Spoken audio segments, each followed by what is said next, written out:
Do you wait until your car is on E to fill up your tank? I am guilty of that, but you should not be. How it will end up costing you more in the long run if you're driving with little gas.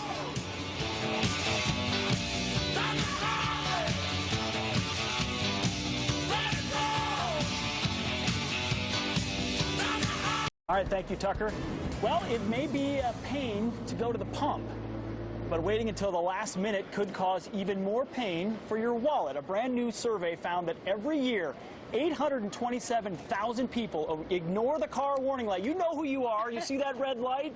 When you're running out of fuel. That's a big number. Are you embarrassed? Well, our next guest says the best way to avoid this and also avoid extra costs is by never going around town with less than a quarter tank of gas. Lauren Fix is the car coach, and she joins us now. Good morning. Thanks for being with us. Thanks for having me back. So what kind of damage can we do to our car if we go all the way to empty? Well, first thing you do is you're going to pick up all that sediment in the bottom of the tank. And the best way to sort of think about it is if you have a good bottle of red wine, at the bottom of the bottle there's that little sediment. Right. You've probably all seen that bottle of vinegar also does the same thing, like a red wine vinegar. That's in the bottom of your tank. Now, some of the tanks are plastic, some of the older ones are metal. So you've got rust involved too, you've got moisture, and what happens is you'll actually burn out a fuel pump. This is a fuel pump from a late model car, and actually the fuel gets picked up from here in the tank. It's at the bottom of the tank, and when you run it dry, you can actually burn out this pump. That can be pricey. $1,500. Oh! And if you have a direct injection engine, you've got everything under here that goes bad. All these rails and pipes, you're getting freakishly expensive. So direct injectors,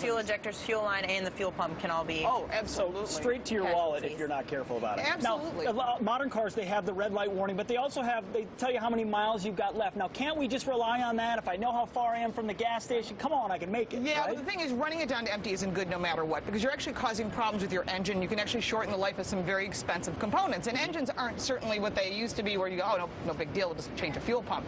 But the other thing to keep in mind is that it has to do with your driving style, and it has to do with your fuel economy. So it's only a gauge. It's not exactly precise to say you have 5 miles till empty. You should never run your vehicle down that low, and the Car Care Council doesn't recommend it either. Yeah, I remember a few times when I was 16, 17 years old, and I just was like using pennies to put in the gas. You could never do that now with how expensive gas is. You wouldn't even get a gallon. But I remember a few times coasting in neutral because I heard that was going to get me to the gas station. Yeah. Also, turning off the ignition at a stoplight, and you said that's a bad idea. I'll tell you why that's bad. If you remember the GM ignition switches where people were having accidents, there were deaths. It's because when your car is in the off position, there is no passive safety, which is airbags. All that collision warning is off. The car considers itself parked. Never shut your car off when you're waiting at a light. I know a lot of these hypermilers do it. Sure. It is not safe. Now, I've been on a lot of road trips myself, and I think sometimes fathers are associated with assuming they can go a little bit farther. Is there a difference between how men and women view how much there's left in the tank? That's true. Women tend to be a little bit more safety conscious. We tend to think, we're getting close to a quarter. Let's just stop here. We'll use the restroom, and we'll move on. Where men are like, no, I can make it right to the end. That's just the survey. I mean, in reality, everybody's obviously different, but don't wait till the end. When it hits a quarter tank, it's a good time to start looking. And hey, there's tons of apps that you can use to get the best price on fuel if you're on the road. All right, Lauren Fix, the car coach. Thanks so much. LaurenFix.com, right? Yes, it is. Thank you. If you want to learn more. More on Fox and Friends coming up next.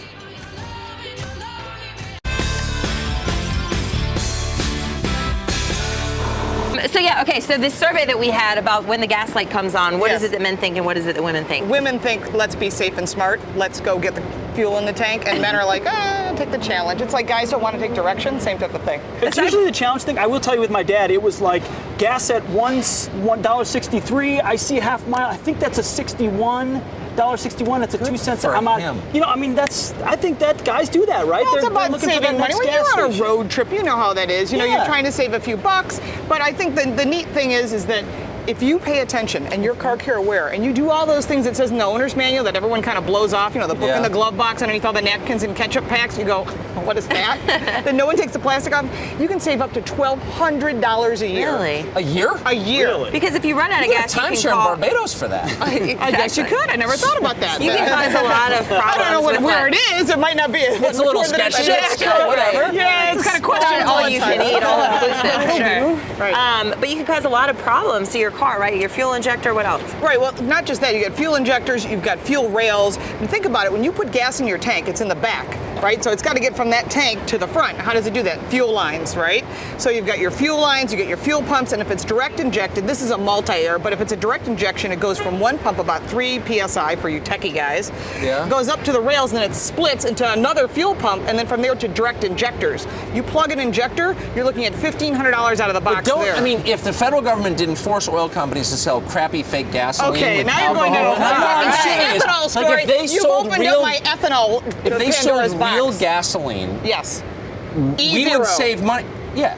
Well, part of the sediment is going to happen no matter what, because you've got heating and cooling, you've got rust, you've got corrosion that happens naturally. However, you're now in my ethanol wheel here. So to win the I'm Iowa caucuses and anti-ethanol. suck up to like 19 farmers, we wreck our cars? I want to know. It's a good deal, right? I want to know, every candidate, who believes in adding more ethanol?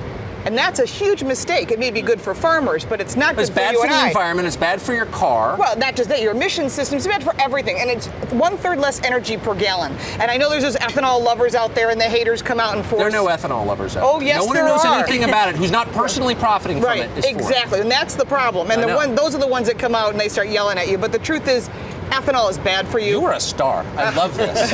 I have stood up and said no ethanol. Every candidate that's running on either side should not put ethanol in a tank. It's not good for people. It's not good for mechanics. It causes a lot of problems. And manufacturers that say if you go beyond E10, 8 different manufacturers will void your warranty And it on makes your food engine. more expensive, too. Yes, and so I'm not making corn. I'm not gonna, I'm gonna grow corn because I'm getting a government subsidy off of it. It's Let like me ask you this soybeans. though: might it be ethanol? Might that be the reason why the engine light has been on for the last 45,000 miles of my Jeep? Well, that's it's permanently on. I Well, no. agree. I have a No, that's problem. emissions related, and it's probably affecting your fuel economy by up to 60%. But you should ignore it, though, in the end. No, right? you should The engine not. You light? should take it to an I thought ASE about putting certi- tape over it just so No, I no, can't see no, it. no.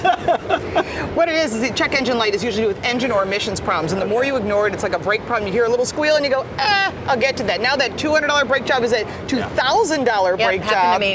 Yep. Yep. You can't just downshift to slow down? Yeah, no, it doesn't work that way. Yeah, no, it's the only thing that stops Like your steel car. on steel. Yeah, so you got to really think about those kind of things. And also, when it comes to emissions, ethanol can cause your check engine light to come on through a mass airflow sensor. And a lot of mechanics will look at it and go, "Well, I can replace it," but what ethanol separates from gasoline, and when it gets to the real fuel at the bottom, what happens is that fuel is less octane, and so now your engine's retarding itself, and you're causing engine damage in addition to emission system damage and fuel tank damage. Lauren Fix, the car coach. Do you change your own oil? I bet you Yes, do. I do. That's impressive. I have Nobody one changes up their on own me. oil I do. anymore. Not I even use the full men. synthetic. I won't use anything but full synthetic. I am my cousin Vinny in real life. What did you grab? Detroit.